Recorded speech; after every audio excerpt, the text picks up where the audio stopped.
Y este lunes la Superintendencia de Salud informó el alza de los planes de las ISAPRES para 2025.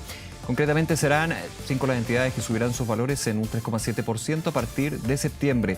Para hablar del tema estamos en contacto justamente con el Superintendente de Salud, Víctor Torres. Superintendente, muchas gracias por acompañarnos. ¿Qué tal? Buenas tardes, Nicolás. ¿Cómo está usted? Bien, muchas gracias. Primero, para quienes nos ven a esta hora y no se han interiorizado, y muchos dicen, bueno, pero generalmente era en junio, ¿por qué ahora va a ser en septiembre el alza de los planes base? Expliquemos también de qué se trata esto y por qué el cambio en este 2025. Sí, primero clarificar que esta alza corresponde a la adecuación precio base que la ley le permite a las ISAPRES todos los años, ¿ya? Indistintamente de el alza que ya el año pasado producto de la ley. Tuvimos problemas ahí con la conexión. Estamos conversando con el Superintendente de Salud, Víctor Torres. Recordemos, ISAPRES que han confirmado que van a subir sus planes a partir de septiembre. Superintendente, ¿me escucha bien ahora? Ahí estamos muy bien. ¿Sí? Sí, Ya, perfecto. siga. No, lo que decía yo que esta adecuación corresponde al alza anual que tienen las ISAPRES autorizadas por ley y que lo que a nosotros nos corresponde es poder calcular el indicador de costos de la salud, que funciona como un primer techo para todas, y luego verificar individualmente si estas pueden o no alzar, ¿ya? Y se va a realizar en el mes de septiembre, porque la del año pasado se había adelantado hacia marzo, no sé si recordamos aquello. Entonces esa misma ley que permitió adelantar la del año pasado a marzo, retrasó también la del 2025 hacia septiembre. Y a partir del 2026 luego vuelven a hacer estas adecuaciones durante junio de cada año. Ahora, con respecto a alza, voy a hacer un paréntesis que es bien relevante y varios pueden tener la duda. ¿Habrá nuevas alzas en los planes de salud? Ahí hay un tema con los planes GES, ¿no? De garantía explícita de salud. Sí, lo que yo le mencionaba es que la ley permite dos alzas habituales. Una, que es la adecuación precio base, que es anual, y otra que es trianual, que corresponde a la variación de la prima GES, pero siempre y cuando exista un decreto que introduzca nuevos problemas de salud o eventualmente nuevas prestaciones en los problemas de salud que ya existen. Eso va a depender del Ministerio de Salud, si es que lo va a emitir durante el año 2025 o no, porque recordemos que el año 2022 fue el último decreto que es el que está actualmente vigente. Entonces va a depender de eso si es que va a haber otra alza relacionada con esta materia. Habrá que esperar entonces este eventual decreto del Ministerio de Salud. Vuelvo al tema que conversamos, superintendente, y déjeme preguntarle. Ahora es distinto a años anteriores. ¿Para qué decir? Porque hubo una discusión de toda una ley con respecto a la situación de las ISAPRES, pero hay un indicador, el índice de costos de la salud, el ICSA, que pone un techo, también la verificación que tiene que hacer la superintendencia con respecto a las propuestas de eventuales alzas que hace la superintendencia. ¿Cuál es la evaluación que se hace de este proceso con esas características que lo diferencian de años anteriores? Sí, la verdad es que tiene varios impactos positivos. Primero, porque las ISAPRES primero se ven obligadas a tener un alza con un techo legal, que es el cálculo del indicador de costo de la salud, que es un promedio de cómo se comporta el sistema, o sea, la totalidad de las 10 ISAPRES abiertas y cerradas, ¿ya? Y lo segundo importante es que la legislación también ha incorporado esta verificación individual, porque recordemos que la Corte, a pesar de que existía el ICSA, decía, bueno, las ISAPRES individualmente también tienen que justificar si les corresponde alzar y cuánto les corresponde. Claro. Entonces la verificación nos ha permitido primero ver que hay ISAPRES que están por sobre este ICSA y por lo tanto solo pueden cobrar lo que el ICSA determine. Y las que estén por debajo del ICSA van a poder cobrar aquello que nosotros le verifiquemos, o sea, un valor distinto, digamos, al que establece el ICSA, pero siempre más bajo.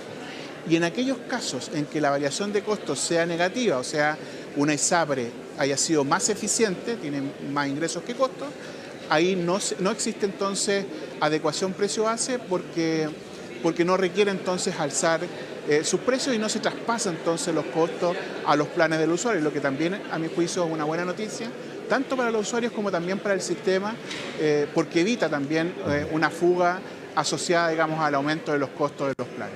Ahora, aquí algunos se podrían hacer la pregunta con lo último que usted mencionaba, superintendente, para tenerlo súper claro. Si con el ICSA hay un aumento en los costos, eso se traspasa al precio base de los planes. Pero si el costo muestra que hay una eficiencia de los costos, que eso es positivo para la ISAPRE, es decir, es negativo. ¿Por qué eso no se podría traducir en una rebaja en los precios base de los planes? Es decir, a la inversa, digamos, lo que estamos comentando. Claro, lo que pasa es que ahí la ley lo que establece es un incentivo para que las ISAPRES puedan ser eficientes, porque si la variación fuera negativa y tú bajas los precios, las ISAPRES estarían estimuladas a aumentar sus costos, claro, de tal manera de no verse perjudicadas en sus ingresos. Entonces hoy día esta variación negativa que les permite mantener los precios termina siendo un incentivo, ¿ya?, que no traspasa además a precio, digamos, el valor y termina siendo beneficioso tanto para las personas como, insisto, para las propias ISAPRES.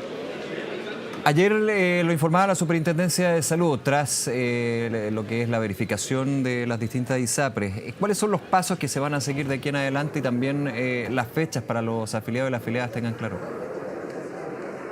Sí, lo importante es que hoy día que ya se ha anunciado el ICSA, que ya se han establecido las verificaciones, las ISAPRES tienen hasta el 31 de marzo para notificar a los cotizantes del alza respectiva.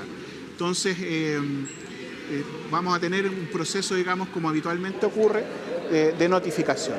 Y en segundo lugar, las personas desde el 1 de abril hasta el 31 de mayo van a poder oponerse al alza, van a poder eventualmente cambiarse de plan, cambiarse a otra ISAPRE o cambiarse a FONASA si lo estimasen, ¿ya?, que es parte del proceso de oposición que habitualmente ocurre, que dura 60 días. Y ya en septiembre entonces se va a realizar el alza en aquellas personas que se han mantenido en los planes respectivos. Ahora, ¿pueden apelar los usuarios a estas alzas? ¿Perdón? ¿Pueden apelar los usuarios a estas alzas de los planes? Sí. ¿Cuáles son las circunstancias en las que se pueden apelar? Primero, que tengan planes menores de un año. Segundo, que la alza sea por sobre el indicador ICSA. Tercero, que el alza sea por sobre lo verificado. Por ejemplo, si una ISAPRE no puede alzar, no se le puede generar un alza. Si eso ocurriera, pueden reclamar, o si eventualmente lo autorizado fuera menor a lo que se le está cobrando. Y lo tercero tiene que ver con la notificación. Si no se le notifica, también es una causal para poder reclamar ante la superintendencia. Ahora, si no está de acuerdo y los tres requisitos no se dan, digamos, pero un cuarto agregaría yo, una cuarta derivada es: yo como usuario no estoy de acuerdo con que me suban 3,7%, que es el tope, es lo definido, lo establecido en mi plan de salud, ya sea por la Superintendencia de Salud, judicializarlo. ¿Sigue abierta esa opción? Y le pregunto también si es conveniente con los cambios que se ha dado en términos de la adecuación de contrato. Lo que pasa es que si el alza cumple con lo establecido por la ley, es muy difícil que un reclamo de esa envergadura tenga éxito. Puede realizarse, pero la verdad es que lo que ha ocurrido hasta el momento es que tanto en la superintendencia como también en los tribunales han sido rechazados esos reclamos. Pero sí, respecto de las otras materias que yo he mencionado, o eventualmente la persona puede decidir cambiarse de plan, cambiarse de ISAPRE o eventualmente irse al FONASA. Superintendente, ahora, y esto también dentro de una discusión de la situación de las aseguradoras de salud privada, que tienen también una conexión, y lo conversamos tantas veces cuando se estaba discutiendo la ley corta de ISAPRES. ¿Cómo está en la industria el sistema de ISAPRES hoy, luego de todo esto que estuvimos analizando, conversando y que finalmente se constató en estos cambios normativos? Sí, mire, lo que aquí ocurrió, generar, digamos, una situación legal que permitiese poder a las ISAPRES cumplir con los fallos de la Corte y que no impactara finalmente en el cumplimiento de las coberturas, en la continuidad de las coberturas de las personas. Eso es lo más relevante. Entonces se hizo un esfuerzo significativo, tanto del gobierno, el Parlamento, la misma superintendencia, de poder establecer, digamos, este marco normativo. Eso ha permitido entonces que las ISAPRES hayan cobrado la prima adicional en el mes de septiembre y generar entonces una tendencia al equilibrio respecto de las pérdidas que se estaban generando producto de la aplicación de los fallos. Luego de eso ya solamente operan las alzas habituales y el desafío que tienen las ISAPRES es de hacerse mucho más eficiente y más competitiva, de tal manera que impacte lo menos posible a los precios de los planes y eviten de esa manera también la fuga de cartera. Sí, usted ha dicho, lo mencionaba en Radio Infinita durante la mañana, el sistema pasó una etapa de mayor tranquilidad, ha tendido a estabilizarse, pero esa mayor tranquilidad tiene riesgos. ¿Podemos volver a una situación crítica en términos financieros y que no se puedan, que finalmente era la gran discusión y la gran problemática de que no se pudieran cumplir con las coberturas? No, la verdad es que nosotros consideramos que hasta el momento, por lo menos, el sistema se ha ido estabilizando en la medida en que se implementaron las medidas que hemos conversado. Yo insisto, aquí hay un esfuerzo que también tienen que hacer las ISAPRES para poder mejorar sus condiciones y hacerse más viables. Uno estableció un piso mínimo y ahí le corresponde a ellos tomar las decisiones comerciales para su propia subsistencia. Pero creemos que hasta el momento ha ido funcionando de buena forma y por lo tanto debiera tender a normalizarse.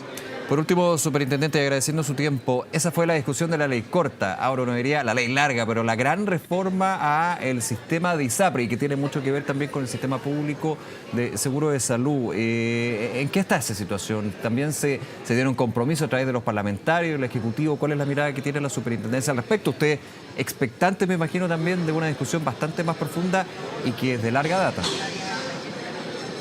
Sí, la verdad que hay un proyecto de ley al menos que se presentó que elimina las preexistencias y que establece una serie de otras modificaciones al sistema. Nosotros estamos observando la discusión porque hay varios elementos que obviamente nos va a corresponder a nosotros fiscalizar si es que esa ley prospera. Pero entiendo que ha ido avanzando en la discusión en la Cámara de Diputados, en la Comisión de Salud, pero no tengo más antecedentes de los plazos, los tiempos que se va a tomar para esa discusión. Víctor Torres, superintendente de salud, nuevamente.